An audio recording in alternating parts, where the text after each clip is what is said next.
Next is, हाँ, अच्छा सवाल, बढ़िया सवाल है ना, बहुत ही बढ़िया सवाल, बार बार पूछ रखा है बड़ा जी ने, टफर काइंड ऑफ क्वेश्चन बड़ा मान के चलते हैं बच्चे, लैंग्वेज नहीं समझते ना इसलिए। एक पैरेलल प्लेट कैपेसिटर है, कैपेसिटेंस बड़ा उसका दे रखा है 200 माइक्रोफैरेड, ठीक है, is connected to a battery of 200 volt. मैंने इसको किसी 200 वोल्ट की बैटरी से कनेक्ट कर रखा है, ठीक है।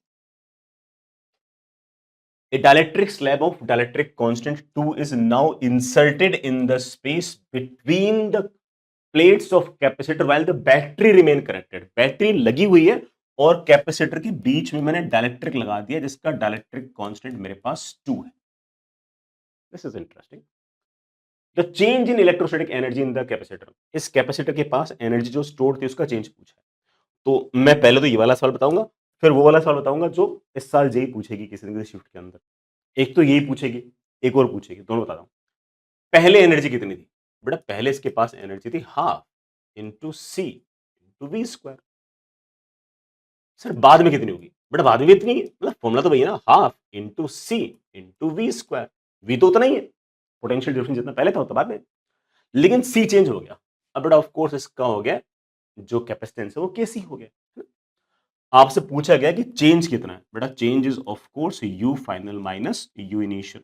जैसे हमने माइनस किया तो मेरे पास आ गया हाफ, बेटा माइनस करना, के minus one into C into V square. Variable से बेटा मैंने आंसर निकाल दिया, आपको सिर्फ और सिर्फ अब वैल्यूज लिखनी है। हाफ ठीक है बेटा, के शायद बेटा 2 दे रखा है, 2 माइनस 1 इज ऑफ कोर्स बेटा 1। सी बेटा मेरे ख्याल से 200 माइक्रोफैरेड है।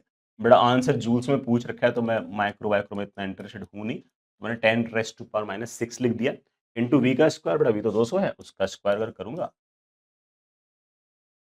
4 जीरो ये 2 जीरो ये, बेटा 6 जीरो ये खत्म हो गए, बेटा 2 से 2 खत्म हो गया।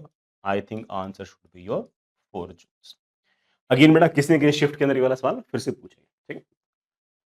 बस ऐसा पूछ सकते हैं कि परसेंटेज चेंज बताओ, फ्रैक्शनल चेंज बताओ, ऐसे कुछ हल्का फुल्का लेंगे, चेंज कर देंगे। एक सवाल और पूछ सकते हैं, वो क्या करेंगे कि बोलेंगे कैपेसिटर को तुमने फुल्ली चार्ज कर दिया, फिर बैटरी हटा दी, फिर डायरेक्ट्रिक लगा दिया, अब बताओ एनर्जी का चेंज क्या है। तो बैटरी लगाकर डायलेक्ट्रिक लगाना और बैटरी हटाकर डायलेक्ट्रिक लगाना दोनों सवाल अलग अलग है। मैं कई बार बोल चुका हूं बात, ठीक है। तो किसी न किसी शिफ्ट में ये वाला सवाल आएगा कि बैटरी लगाकर चार्ज कर दिया, फिर बैटरी हटा दी, फिर डायलेक्ट्रिक लगा दिया, अब बताओ एनर्जी का चेंज क्या है।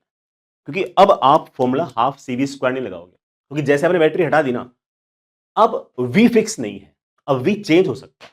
भाई अभी तक तो एक फिक्स्ड वोल्टेज का सोर्स था, वो वोल्टेज फिक्स कर रहा था। जब आपने बैटरी हटा दी है, अब क्या फिक्स होगा? चार्ज फिक्स होगा।